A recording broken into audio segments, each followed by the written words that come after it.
Bajo la mirada de favor. Dígalo conmigo. Bajo la mirada de favor. Ese es el título que me dijeron que le tenía que poner. Pero el título que yo quería darle y no le pude poner a esta prédica es el que le había prometido a ustedes. Ya se los había adelantado y les había dicho que se iba a llamar Lea la Fea. ¿Recuerdan?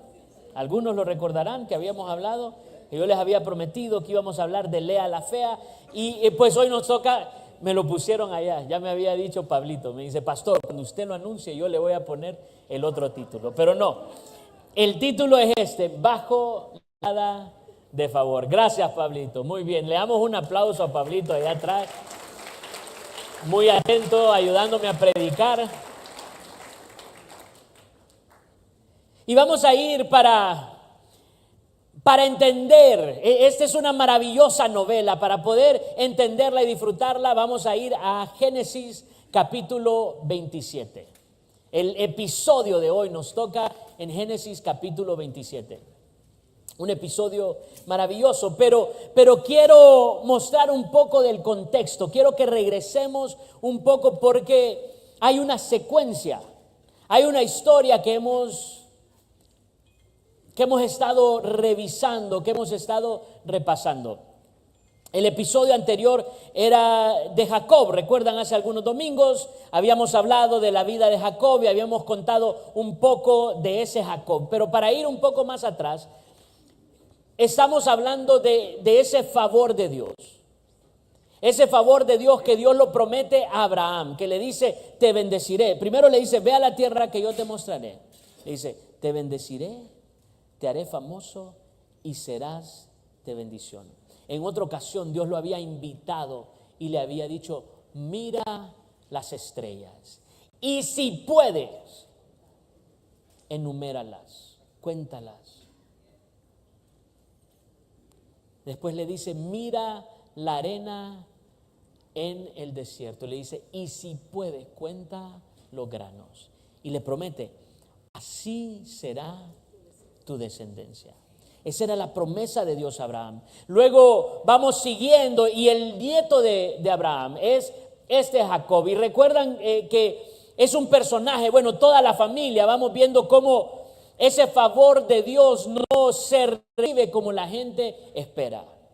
Y aunque Jacob había recibido esa promesa de la bendición, del favor de Dios sobre su vida, desde el vientre de su madre, Dios ha hablado y ha bendecido, ha favorecido a Jacob, pero Jacob termina engañando, termina manipulando para recibir aquello que Dios ya le ha prometido.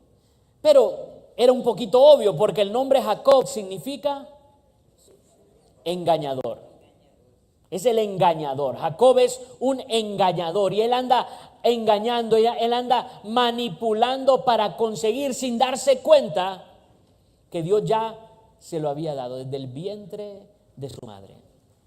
Eso lo lleva a problemas, ¿verdad? Su mamá es cómplice en contra de su hermano, que le quitan la bendición, deshonrando al padre, y Jacob termina huyendo de aquel lugar porque su hermano Esaú ahora lo anda buscando para matarlo. La novela está buenísima. Y así quedó el capítulo anterior, continuará. ¿Recuerdan? Sí. Lea la Fea. No, muy bien. Bueno, entonces ahora vamos al capítulo de hoy.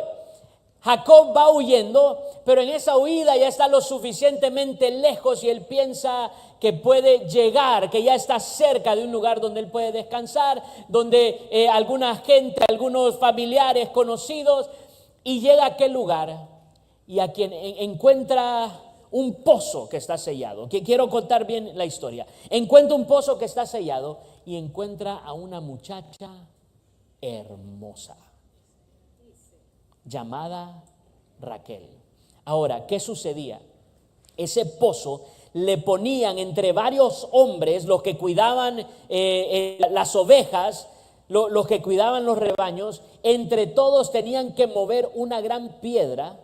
Así que esperaban que todas las ovejas llegaran con todos sus pastores en la tarde para darle de beber y ahí quitaban las piedras. Pero cuando llega Jacob y ve a aquella mujer tan hermosa, él está tan emocionado y quiere hacer esa muestra de hombría frente a Raquel, que él solo mueve la piedra para que ella pueda darle de beber a sus ovejas. Y Raquel queda, ¡wow!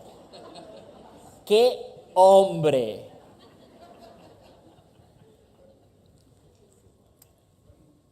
Así, así.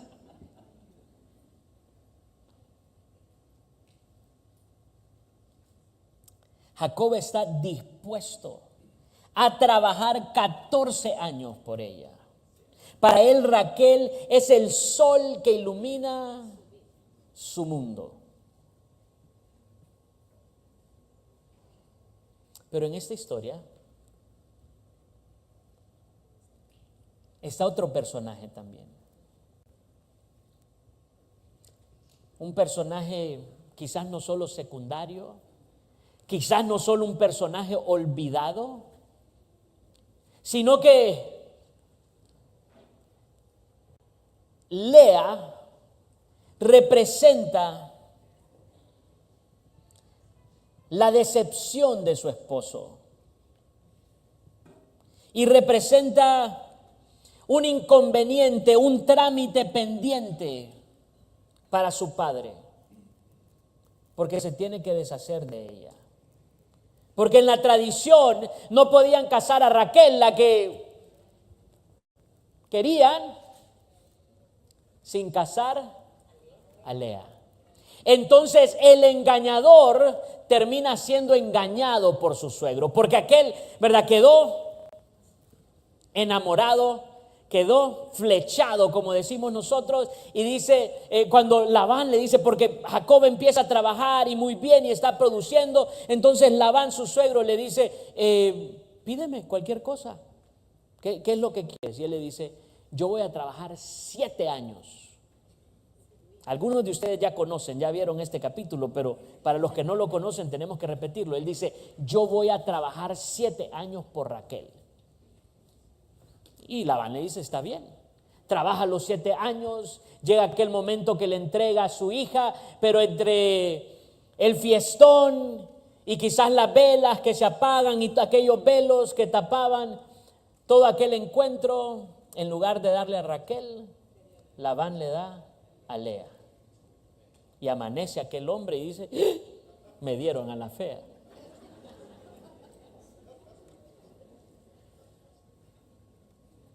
Y Labán le dice, es que no te puedo dar, tengo un problema, no te puedo dar a Raquel, no puedo casar a Raquel sin casar, sin desposar a Lea. Entonces él está dispuesto, él dice, voy a trabajar otros 7 años para que me des a Raquel. Jacob tiene sus ojos en Raquel, pero nadie tiene sus ojos en Lea. Ella camina por la casa siendo la que está de sobra, la que no es el ideal de nadie. Y ahora, ¿por qué presentar esta grande novela? Es relevante para nosotros porque lo que la tecnología prometía, ese poder acortar distancias, ese conectarnos a nosotros, incluso le ponemos nombres como redes sociales, no ha cumplido, nos ha decepcionado. Y nunca como hoy vivimos esa soledad. Nos gusta ver esos personajes importantes, esos protagonistas de las historias. Pero cuando somos honestos, cuando reflexionamos, a veces nos sentimos más como Lea, olvidados, no vistos. no principales. Vemos a los demás que hacen esto, que hacen lo otro, que se buscan, que se encuentran. Y pensamos, ¿y yo qué? Y comenzamos a compararnos. De ahí viene mucho nuestra soledad, nuestra condición. ¿Por qué quizás al reflexionar un poco nos identificamos con Lea? Escuche cómo describen, las comparaciones son crueles. Y Génesis 29, ¿estamos? ¿27? ¿Sí? Génesis 27, en el 29, en el verso 17, les había dicho 27. No, yo andaba mal, 29.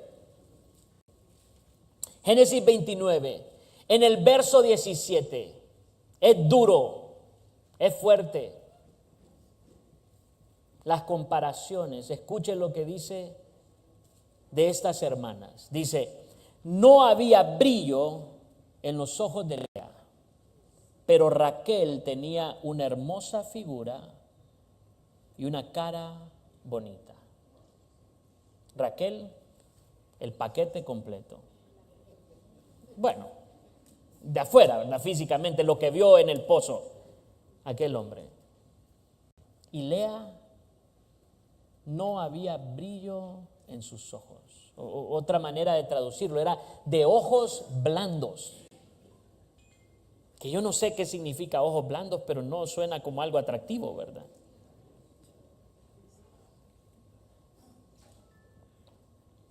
Ahora, esa necesidad de Lea, de ser amada, de ser deseada, no es solo una necesidad antigua, es el clamor en el interior humano. Es el deseo de cada uno de nosotros. Todos tenemos un hambre desesperada por ser vistos, por ser reconocidos, por ser quizás el favorito de alguien.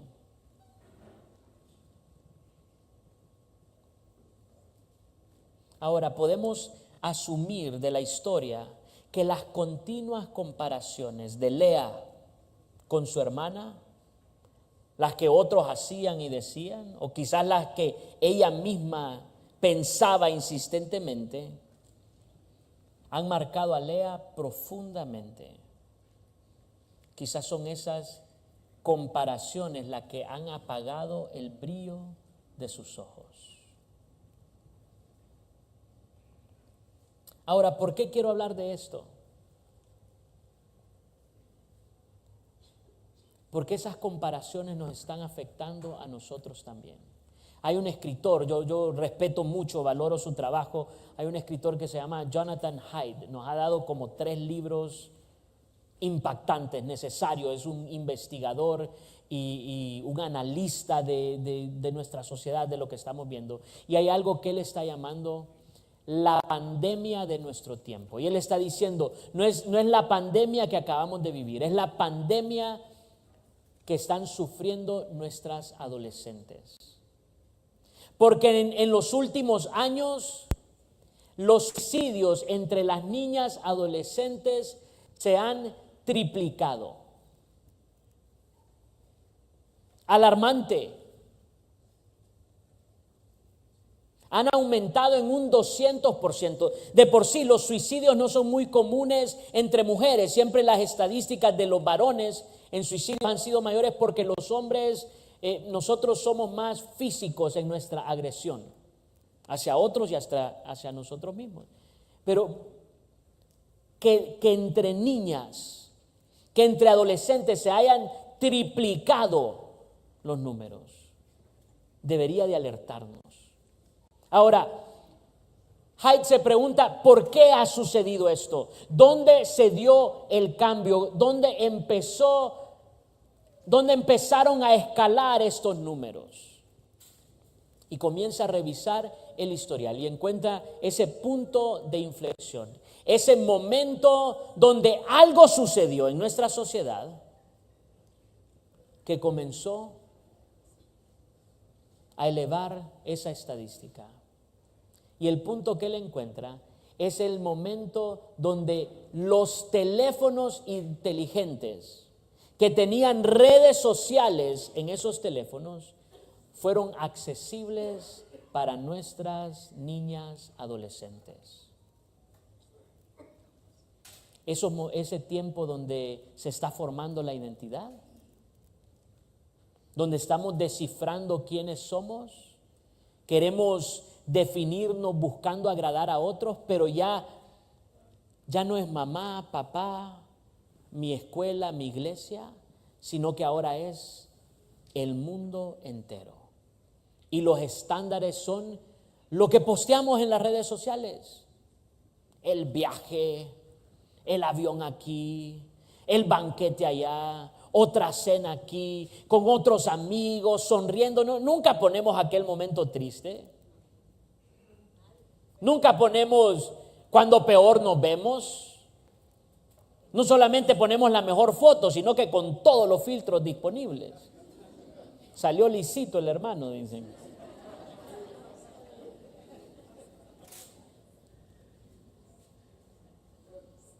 Pero esas comparaciones constantes todos los días, no es algo superficial.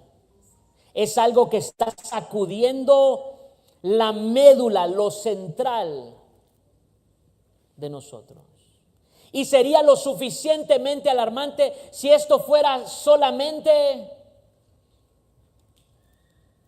de nuestras adolescentes, de nuestras niñas. Pero la verdad es que nos está afectando a todos.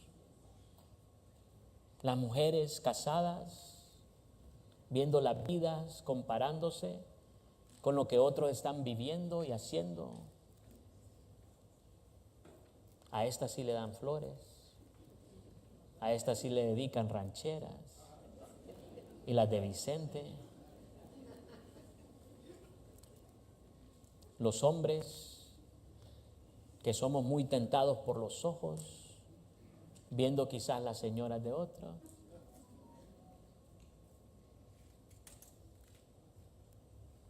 Comparaciones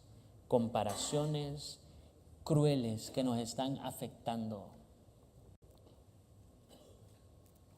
Ahora, ¿por qué nos está afectando tanto?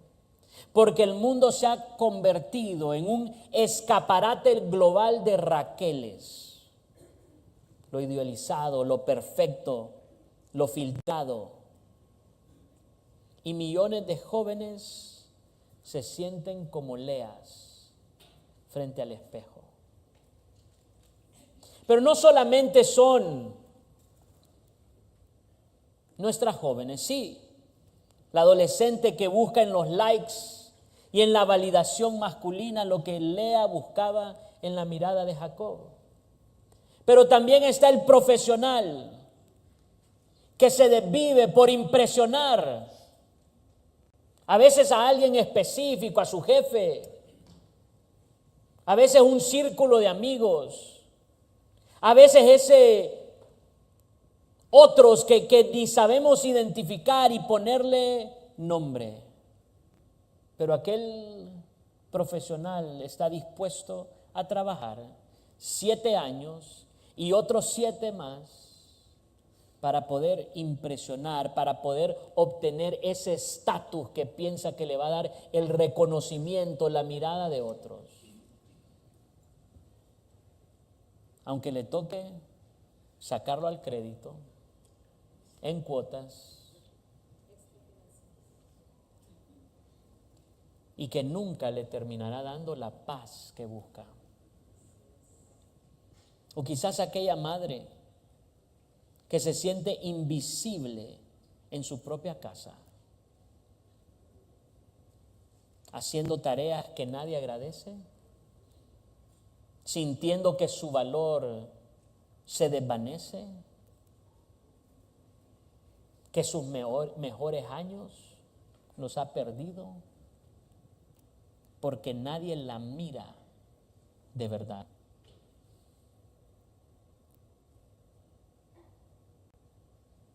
Y descubrimos en cada uno de nosotros algo de esa Lea.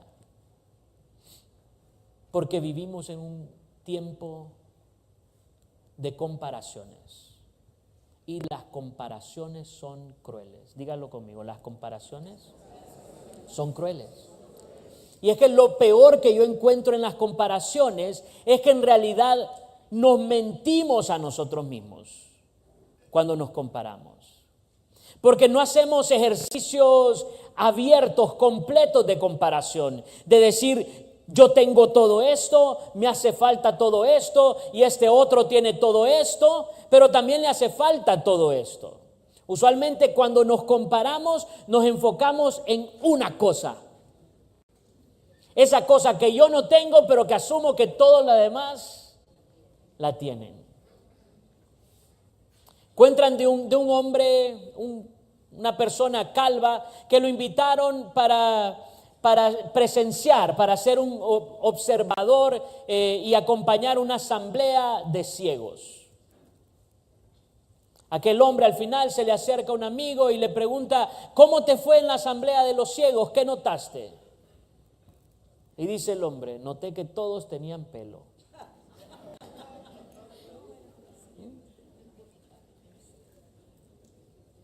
Pero es que así somos. Así somos.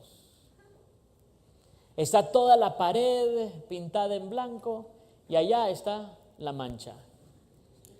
¿Qué vamos a ver todo este tiempo de la reunión? Mientras el pastor Eduardo está predicando, nuestro único enfoque en la mancha. Nos mentimos a nosotros mismos en esas comparaciones, porque nuestro enfoque no está en lo que tiene que estar. Y es el mismo problema que vemos en Lea. La pregunta que tenemos que hacernos es el favor de quién buscamos. Génesis 29 nos revela algo. Es una colisión de amores desordenados, mal enfocados. Jacob busca el favor de Raquel. Ella es su salvadora personal. Pero Lea busca su favor en Jacob. Nos dice desde el comienzo de la historia que Dios responde, que Dios conoce la situación de Lea y que Dios responde. Y la manera de responder de Dios es darle hijos a Lea. Concederle hijos. Raquel no podía tener hijos y Dios le comienza a conceder hijos. Y cuando Dios le da hijos a Lea, Lea los nombra a cada uno de ellos. Pero preste atención, porque hay mucho para nosotros en los nombres que Lea le da a sus hijos. Al primero le pone Génesis 29, verso 32. Y le pone Rubén porque dice: el Señor se ha dado cuenta de mi sufrimiento y ahora mi esposo me amará. Viene el segundo hijo y le pone por nombre Simeón. Porque dice, verso 33, el Señor oyó que yo no era amada y me ha dado otro hijo. Y viene el tercer hijo y le pone por nombre Leví, porque dice, ciertamente esta vez mi esposo sentirá cariño por mí, ya que le he dado 3 hijos. Pero ¿dónde está su enfoque? Aquí está la tragedia. Aunque Lea menciona a Dios en sus oraciones, su mirada sigue puesta en Jacob.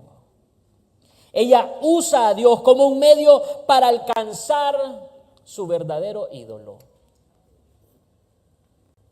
Ella quiere el favor del hombre, no el favor de Dios.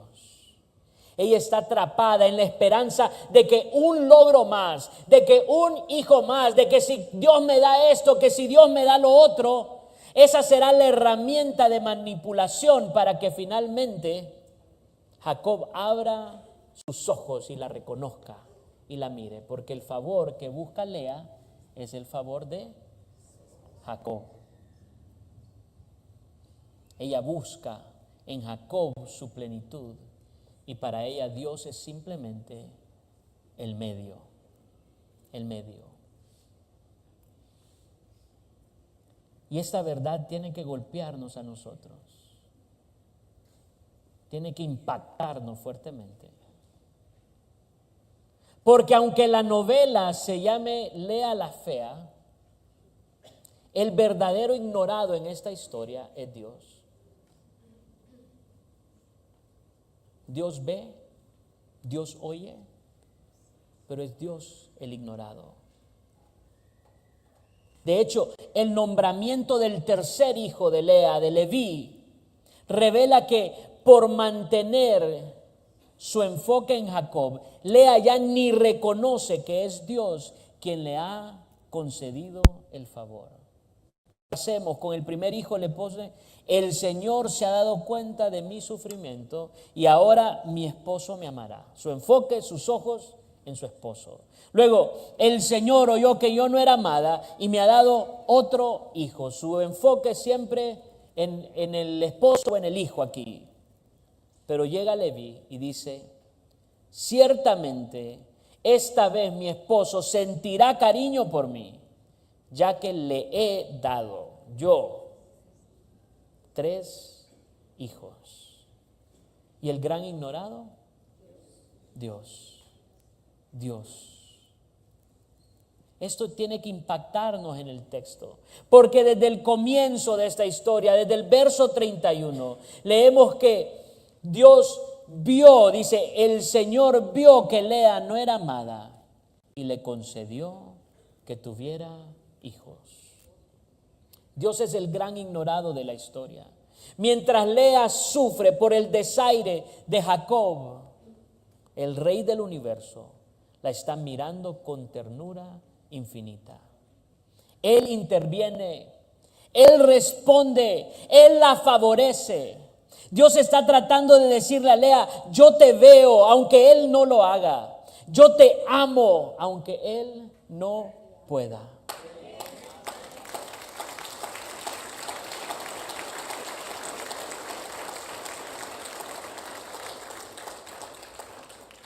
Pasaron años, tuvieron que pasar 4 embarazos para que Lea finalmente retirara su mirada del hombre que la rechazaba y la pusiera en el Dios que la aceptaba. El favor de Dios estuvo ahí desde el comienzo, desde el principio de esta historia. Pero el corazón de Lea estaba demasiado ocupado mendigando las migajas de Jacob como para disfrutar el banquete que Dios le había dado.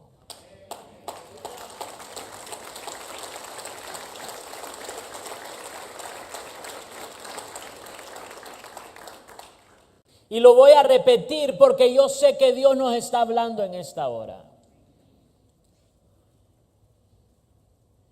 El favor de Dios en esta historia estuvo ahí desde el comienzo, desde el principio. Pero el corazón de Lea, sus ojos estaban demasiado ocupados mendigando las migajas de Jacob como para disfrutar el banquete que Dios ya le había preparado.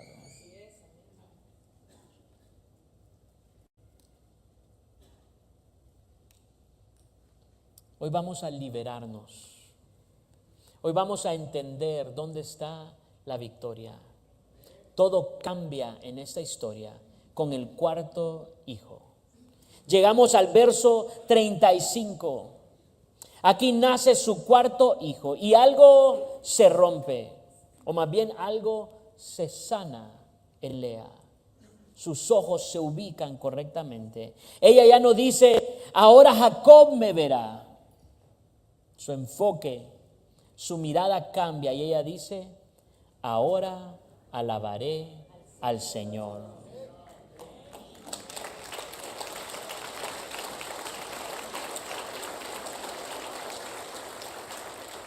Y le pone por nombre Judá, que significa alabanza. Diga conmigo: Judá significa alabanza.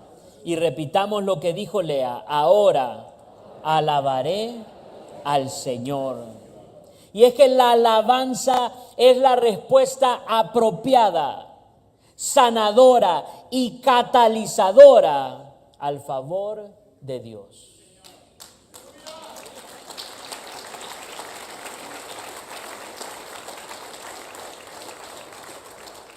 Dígalo conmigo, por favor, para enfatizar esta lección.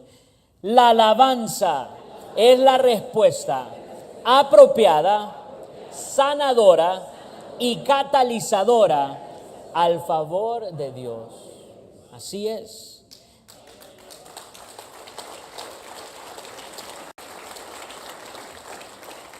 Cuando deja de usar a Dios para conseguir cosas y simplemente lo alaba por quien es Él, usted experimenta libertad.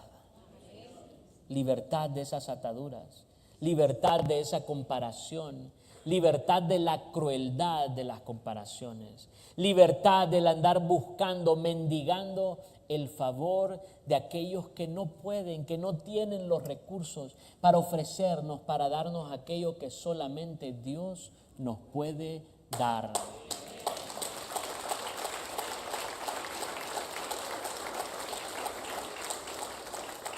Y la noticia es aún mejor, porque el favor de Dios siempre supera nuestra capacidad de agradecer. Es maravilloso. Lea solo quería que Jacob la invitara a cenar con velas, que la pudiera ver a los ojos. Pero Dios la hizo la madre de realeza. La hizo partícipe de su banquete. De ese hijo de Judá nació el gran rey David, de la tribu de Judá. Y también de su descendencia vino aquel león de la tribu de Judá.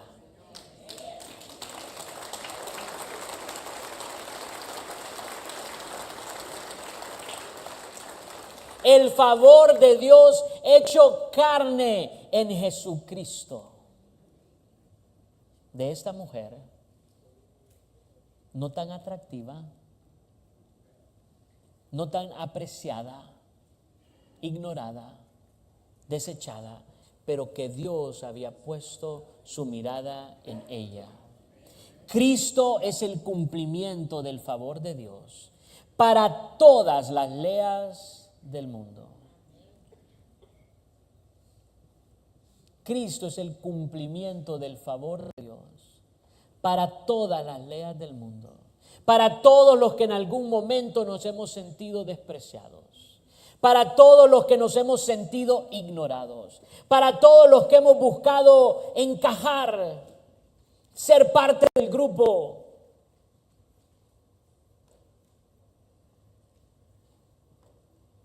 Recordamos, en la cruz Jesús fue menospreciado. Jesús fue no visto. Su clamor, clavado desde ahí, fue: Señor, Señor, ¿por qué me has abandonado? Por nosotros, por los hombres, Él fue hombre de dolores y experimentado en quebranto, para que nosotros pudiéramos ser vistos por el Padre y para siempre.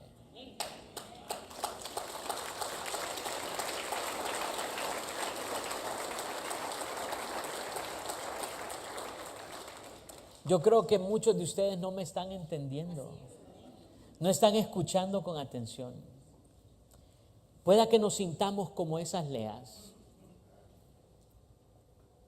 Nosotros somos los expertos en nuestros defectos.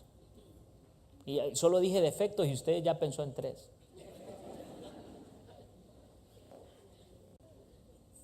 Pueda que nos sintamos como esas leas, pero la verdad nuestra en Cristo es que cuando Dios nos ve a nosotros, nos ve a través de Cristo.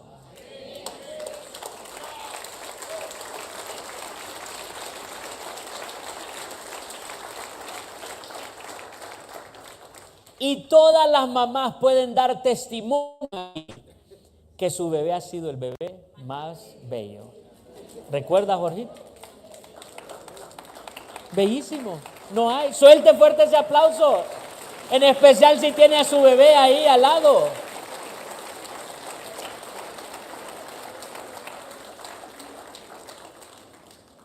Y aquella madre ve y le sonríe. Y es el bebé más hermoso del mundo. Así nos ve Dios Padre a nosotros en su Hijo Jesucristo.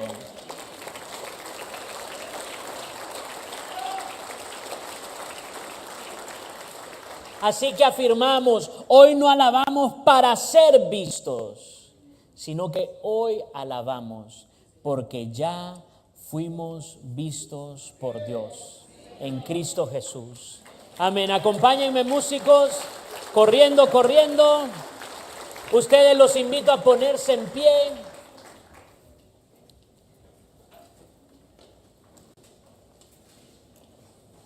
Porque nuestra respuesta apropiada, sanadora y catalizadora ante el favor de Dios es la alabanza.